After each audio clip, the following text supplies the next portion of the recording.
आज मैं जंगल में घूम घूम कर थक गया हूँ। मुझे अभी तक शिकार नहीं मिला।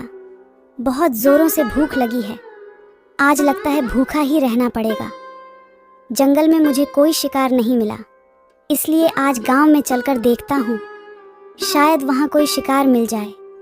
इसके बाद लोमड़ी गांव में चली जाती है। वहीं पास में राजा की दासी राजा के बच्चे को झूले में झूला रही थी। तभी लोमड़ी पहुंच जाती है। लोमड़ी को देखकर दासी बच्चे को छोड़कर भाग जाती है और लोमड़ी बच्चे को लेकर जंगल की तरफ चली जाती है। राजा की दासी दौड़ते हुए राजा के पास जाती है और राजा से सारी बात बताती है। महाराज, बच्चे को लोमड़ी उठा ले गई। ये कैसे हो सकता है? तुम्हारे रहते बच्चे को लोमड़ी उठा ले गई? नहीं महाराज, मेरे हाथों से लोमड़ी छीन करके जंगल की तरफ भाग गई। मैं बहुत कोशिश की, लेकिन उससे नहीं छुड़वा पाई। इस दासी को जेल में डाल दो। आज मैं इस बच्चे का भोजन करूंगा। इसके नरम और मुलायम शरीर है। आज भोजन करने में बहुत ही मजा आएगा। तभी वहां कुछ दूरी पर बैठा शेर देख लेता है। अरे ये लोमड़ी आज कहाँ से बच्चे का शिकार कर लाई? चलकर देखता हूँ और उसका शिकार मैं छीन लेता हूँ। शेर को आता देख लोमड़ी बच्चे को छोड़कर भागने लगती है और शेर लोमड़ी को दौड़ने लगता है।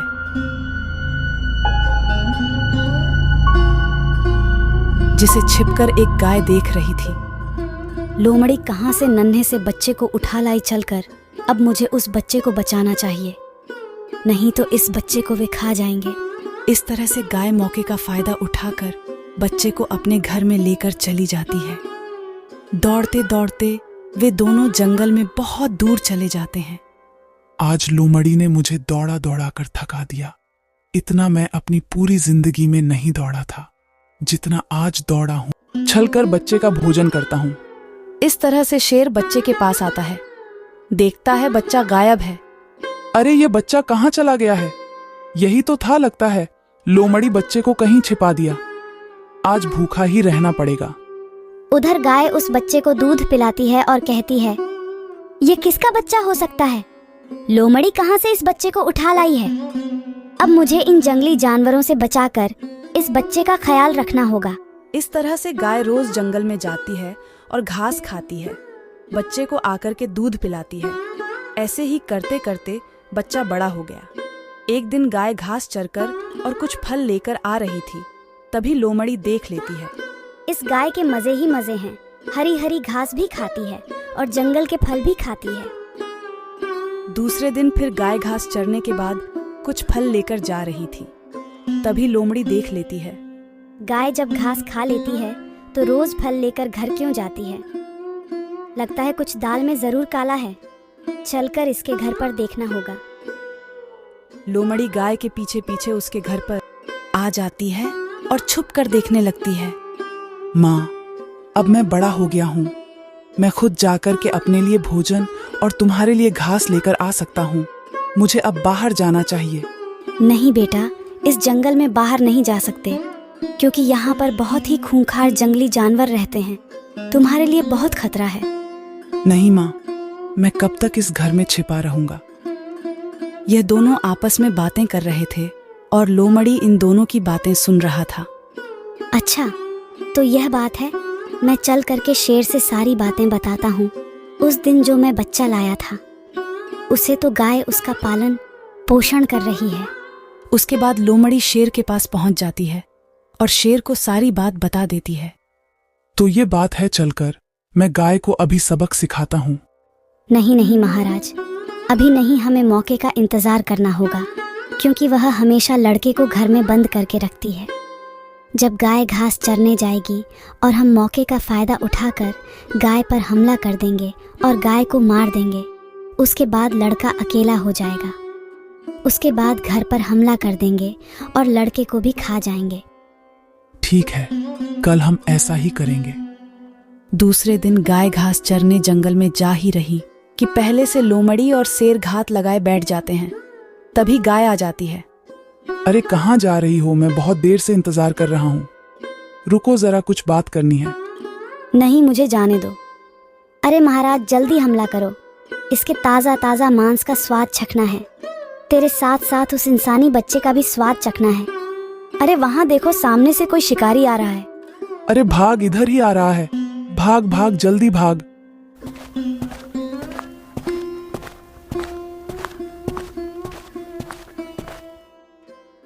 आपका बहुत बहुत धन्यवाद, आपने मेरी जान बचाई।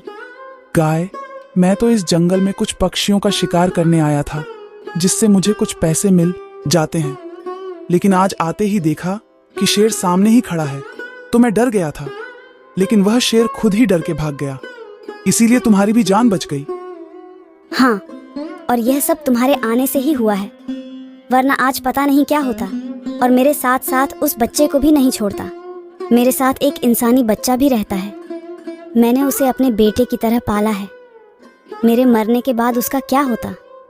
क्या तुम्हारे साथ इस जंगल में एक इंसानी बच्चा भी रहता है? ऐसा कैसे हो सकता है? क्या तुम मुझे अपने घर ले चलोगी?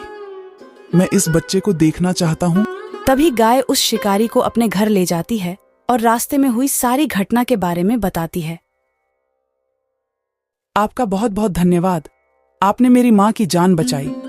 गाय, इस लड़के को तुमने पाला है, वह भी इस जंगल में कैसे? गाय, मुझे तुम पर गर्व है। तुम सच में गाय माता हो। अच्छा, अब मैं जाता हूं, कभी मिलने आऊंगा फिर। माँ, मैंने कितनी बार कहा है कि अब मैं बड़ा हो गया हूं, अब मैं भी आपका ख्याल रख सकता हूं। अगर आज वह शिकारी ना होता तो वह दुष्ट शेर और लोमड़ी आपको मार देते। माँ, फिर मेरा क्या होता? माँ, क्यों ना हम यह जंगल छोड़ के कहीं दूसरी जगह पर चल के रहे। वहां मैं कोई ना कोई काम लूंगा और तुम्हारे लिए रोज ढेर सारा चारा और हरी घास भी ले आया करूंगा। लेकिन हम अब यहाँ नहीं रहेंगे, क्योंकि आपकी जान को बहुत खतरा है यहाँ। गाय और वह लड़का दोनों अब उसी रात चुपके से उस जंगल से निकलकर एक छोटे से गांव की ओर आ जाते हैं, जहां वो एक झोपड़ी बना के रहने लगते हैं। माँ, मैं घास काटने जा रहा हूँ, तुम घर पर ही रहना, मैं जल्दी ही आ जाऊंगा। लेकिन बेटा, यह जगह अनजान है, तू कैसे जाएगा? तू तो कुछ जानता भी नहीं है। माँ, यह कोई जंगल नहीं है जो मुझे यहाँ शेर, लोमड़ी या कोई और जानवर खा जाएगा। यहाँ मेरे जैसे इंसान लोग ही रहते हैं, और भला मुझे उनसे क्या डर? अब तुम फिक्र मत करो, मैं जल्दी ही आ जाऊंगा।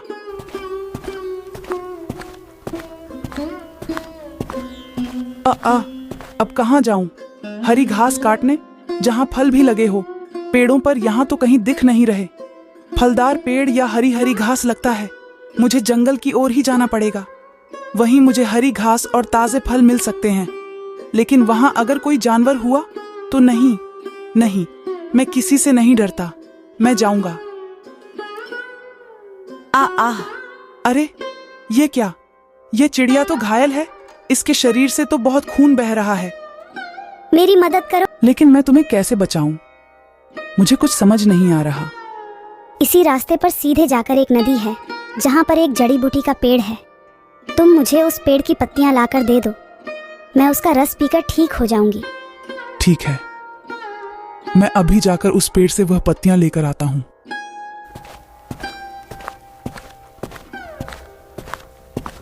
तुम्हारा बहुत बहुत धन्यवाद। आज अगर तुम ना होते तो मेरा बच पाना नामुमकिन था। लेकिन तुम्हें इतना घाव कैसे हुआ था? मैं आसमान में उड़ते हुए जा रही थी, तभी पीछे से एक चील आ गई और वह मुझे मारकर खाना चाह रही थी। उसने ही मुझे घायल कर दिया, और तभी एक दूसरी चील भी वहां पर आ गई और उन दोनों में लड़ाई होने लगी। तभी मैं चील के पंजों से छूटकर यहाँ नीचे गिर गई और वह दोनों चील लड़ते लड़ते उड़कर कहीं और चले गए। लेकिन तुमने नहीं बताया कि तुम इस जंगल में क्या कर रहे हो और तुम्हारा क्या नाम है? तुम कहाँ रहते हो? मैं यहीं कुछ दूर पे एक गांव के किनारे रहता हूँ, और मैं यहाँ हरी घास काटने और कुछ ताजे फल तोड़ने आया हूँ। लेकिन मेरा नाम नहीं है कोई भी। क्या तुम्हारा कोई नाम ही नहीं है? तो फिर मैं रखती हूँ। तुम्हारा नाम बहादुर। हाँ, बहादुर है। फिर बहादुर हरी घास और फल तोड़कर अपने घर चला जाता है। गांव में राजा का छोटा भाई अपने साथ 2 सैनिकों को लेकर आता है और वहाँ वह गांव के सभी लोगों से कर वसूली करता है। यह लड़का कौन है? इसे पहले कभी नहीं देखा इस गांव में। छोटे महाराज, यह लड़का यहाँ नया आया है कुछ दिनों पहले ही। अच्छा, तो फिर इसको भी यहाँ का नियम पता होना चाहिए। ए लड़के, मैं इस राज्य के राजा का छोटा भाई हूँ। सभी लोग मुझे कर देते हैं, इसीलिए तुम्हें सभी की तरह मुझे कर देना होगा। महाराज, मेरे पास तो कर देने को कुछ भी नहीं है, मैं आपको कर कैसे दे सकता हूँ? क्या तुम मुझे कर देने से इनकार कर रहे हो? तुम्हारी इतनी हिम्मत? सैनिक, छोटे महाराज, यह यहाँ नया आया है, इसीलिए इसे कुछ मालूम नहीं है। आप इसे माफ कर दें, हम इसे समझा देंगे। तो फिर ठीक है, समझा देना इसे अच्छे से। मैं अगले हफ्ते फिर आऊंगा और तब मुझे इससे कर चाहिए ही चाहिए, समझे? जी जी छोटे महाराज। अरे वाह, ये तोता कितना सुंदर है। 7 रंग वाला तोता कितना प्यारा लग रहा है। हाँ, ये तोता तो सच में 7 रंगों वाला तोता है। ऐसा तोता तो मैंने पहले कभी नहीं देखा। सेनापति, मुझे यह तोता चाहिए, आप इसे पकड़ने का प्रबंध करें। महाराज, मैं इसे नहीं पकड़ सकता, लेकिन मैं एक ऐसे व्यक्ति को जानता हूं जो एक शिकारी है और पक्षियों का काम करता है। वह इसे जरूर पकड़ लेगा। सैनिक, उस लड़के को हमारे पास बुला कर लाओ। हाँ, तो तुमने मुझे अभी तक कर क्यों नहीं दिया, जबकि राज्य के सभी लोग अपना अपना कर सही समय पर चुका देते हैं? महाराज, मेरे पास आपको देने के लिए कुछ भी नहीं है। मैं कहां से लाऊंगा पैसे जो आपको कर दूंगा? तुम मेरा अपमान कर रहे हो और सरासर झूठ बोल रहे हो कि तुम्हारे पास पैसे नहीं है। सैनिकों, जाओ इसके घर की तलाशी लेकर आओ। तभी सैनिक जाकर उसके घर की तलाशी लेने लगते हैं और उन सैनिकों को बहादुर के बचपन के कड़े मिल जाते हैं।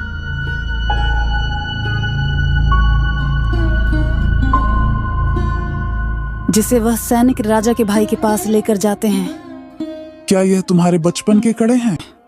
हाँ महाराज, ये मेरे बचपन के कड़े हैं। ऐसा कैसे हो सकता है? ये कड़े इसके कैसे हो सकते हैं? यह तो हमारे खानदानी कड़े हैं और यह कड़े इस लड़के के पास, और यह कह रहा है कि यह इसके कड़े हैं। ए, तुम अपने बारे सब बताओ। अपने माता पिता और कब यहाँ आए? इसके पहले कहाँ रहते थे? महाराज, मेरे माता पिता नहीं है, मेरी सिर्फ एक माँ है जो कि एक गाय है। उसी ने मुझे पाला है और मैं एक घने जंगल के एक पुराने से खंडहर में अपनी माँ गाय के साथ रहता था और अभी कुछ दिनों से यहाँ इस गांव में रह रहा हूँ। क्या तुम एक गाय के साथ रहते हो और वह तुम्हारी माँ है और उसने ही जंगल में रहकर तुम्हें पाला है? क्या तुम सच कह रहे हो? हाँ महाराज, मैं सच कह रहा हूँ। अगर यह सच बोल रहा है तो इसका मतलब यह वही बच्चा तो नहीं बचपन में लोमड़ी उठा ले गई थी? अगर ये वही बच्चा है तो इससे पहले कि यह बात किसी को भी पता चले, इस लड़के का कुछ करना होगा। अब देखो, तुमने मुझे कर भी नहीं दिया है और ये इतने कीमती खड़े भी तुम्हारे पास मिले हैं। अगर यह बात राजा साहिब को पता चल गई तो तुम्हें इसकी सजा भी मिल सकती है। लेकिन मुझे लगता है कि तुम ईमानदार हो, इसीलिए तुम्हें मेरी बात माननी होगी और तुम्हें मेरे महल में नौकरी करनी होगी, जिससे तुम्हारा कर भी माफ हो सके और यह कड़े वाली बात भी किसी को ना पता चले। महाराज, मैं आपके साथ महल चलने को तैयार हूँ, पर मैंने कोई चोरी नहीं की है और यह कड़े मेरे ही हैं। अब तुम चुपचाप मेरे साथ महल चलो और इन कड़ों के बारे में तुम किसी से कोई भी बात नहीं करोगे, समझे? बहादुर अब राजा के भाई के साथ उसके महल चला जाता है। आज से तुम्हें यहीं पौधों में पानी डालना है और इन पेड़ पौधों की देखभाल करना है और यहाँ से आगे महल के अंदर जाने की हिम्मत भी मत करना, नहीं तो उसका अंजाम बुरा होगा, समझे? जी महाराज, जैसा आप कहें। बहादुर अब वहीं पेड़ पौधों की देखभाल करता और शाम को घर जाकर अपनी माँ गाय के लिए घास और अपने लिए फल तोड़ कर ले आता है। अब मुझे इस लड़के का बंदोबस्त करना होगा, वरना यह लड़का मेरे गले की हड्डी बन जाएगा।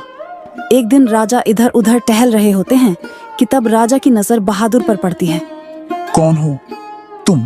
पहले तो कभी नहीं देखा तुम्हें। यहाँ महाराज, मैं यहाँ नया आया हूँ। अच्छा ठीक है।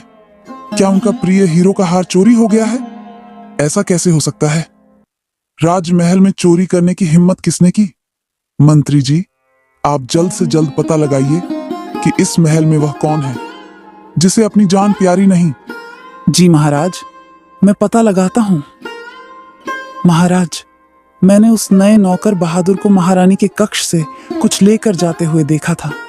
मुझे लगता है वह रानी का हीरों वाला हार ही था, क्योंकि उसने उसको छुपा कर रखा था और वह जल्दी जल्दी से जा रहा था।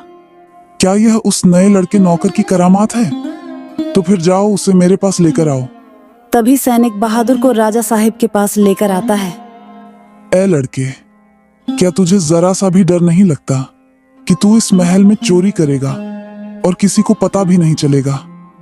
तूने महारानी का जो हीरों का हार चोरी किया, जल्दी से बता दे वह कहाँ छुपाया है, नहीं तो हम तुम्हें कड़ी से कड़ी सजा देंगे। महाराज, मुझे किसी हार के बारे में कुछ नहीं मालूम और मैंने कोई हार चोरी नहीं किया है महाराज।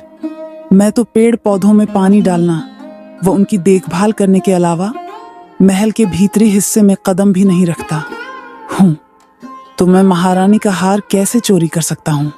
सैनिकों, जाओ इसकी झोपड़ी की अच्छी से तलाशी लेकर उस चोरी किए हुए हार को लेकर आओ। इसने वह हार अपनी झोपड़ी में ही छुपा कर रखा होगा।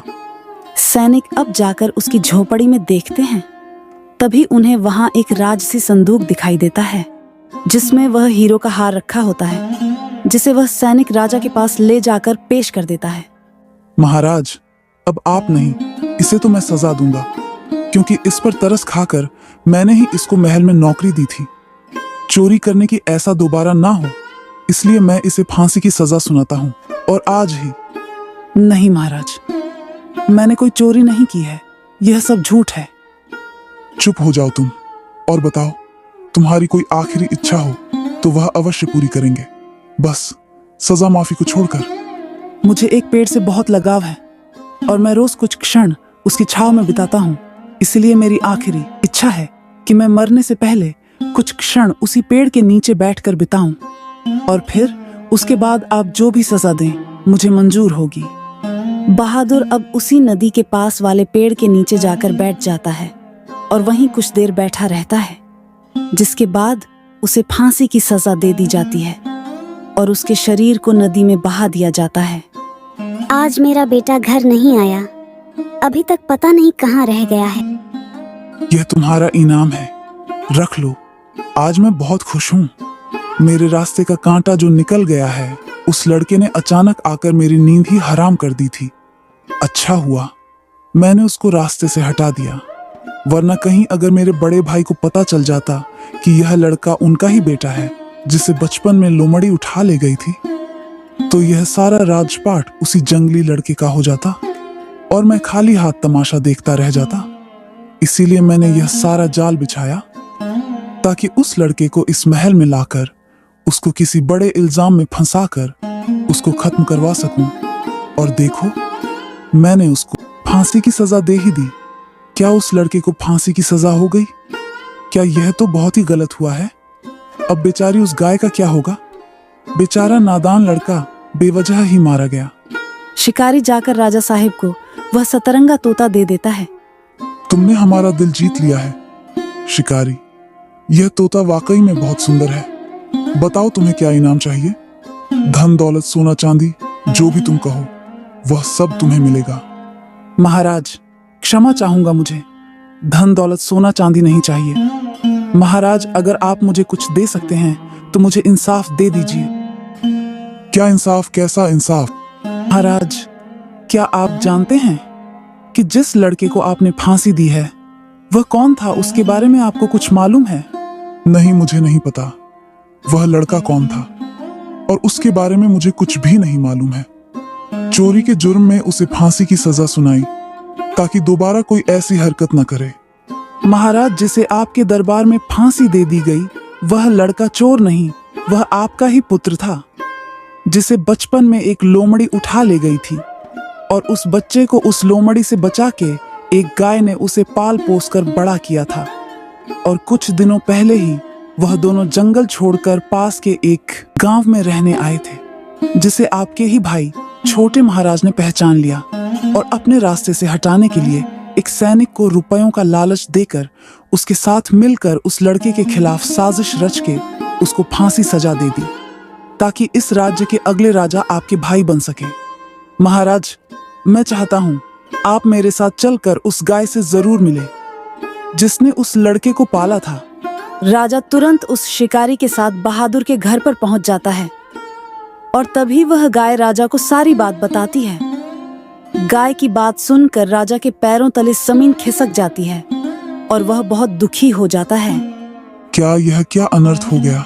मेरे ही दरबार में मेरे ही बेटा को फांसी की सजा हो गई और मैं देखता रहा, अपने बेटे को पहचान भी ना सका और मेरे ही भाई ने मेरे बेटे की जान ले ली। अब मैं बलवीर को उसके गुनाहों की सजा देकर ही रहूंगा। तभी वहां बहादुर आ जाता है और उसे देखकर सब आश्चर्यचकित रह जाते हैं।